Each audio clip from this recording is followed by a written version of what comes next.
സലീമൊക്കെ ഒരു സംശയങ്ങൾ ചോദിച്ചോട്ടെ. ഈ റമദാൻ മാസം തന്നെ എന്തൊരു വിവാദം വരുന്നു? 11 മാസിച്ച് നല്ല ഹാപ്പിയാണ്, ആളും പാളും പൈസയും ഒക്കെ. റമദാൻ അങ്ങോട്ട് ആയിക്കഴിഞ്ഞാൽ റമദാൻ 1 തുടങ്ങും, അതിനെന്തെങ്കിലും തൊള്ളിൽ വരും. അതെന്താരോ ആ യൂട്യൂബർമാരെ കുട്ടികളെ ഭാഗ്യമാണ്. കാരണം ഓലിക്ക് റീച്ച് കൂടും, പൈസ കിട്ടും, യൂട്യൂബർമാരെ കുട്ടികൾക്ക് പുതിയ തുണിയും കുപ്പായൊക്കെ കിട്ടും. അതിന് നിങ്ങൾ തന്നെ ഒരു കാരണമാകുക എന്നുള്ളൂ. പഠിച്ചവൻ അതിന് നിങ്ങളെ നിയോഗിച്ചിക്കണെന്ന് മനസ്സിലാക്കിയാൽ മതി. എല്ലാത്തിനും ഒരു ഹൈറുണ്ട് അറിയില്ല. പിന്നെ എൻ്റെ എത്ര വിമർശനം ഏറ്റുവാങ്ങിയ ഒരു ആളുണ്ടാവില്ലല്ലോ, എൻ്റെ എത്ര വിമർശനം.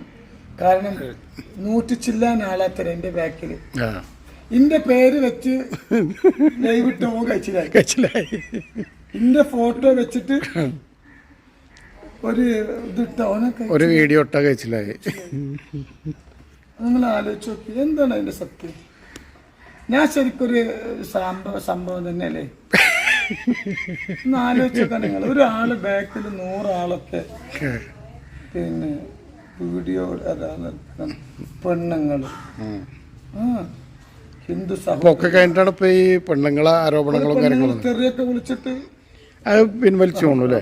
പക്ഷെ അതൊരു പിന്നെ തീരെ ഒരു ഐഡിയ ഇല്ലാത്ര പാണ്ടിക്കാട് എന്നൊക്കെ പറയണേ. പിന്നെ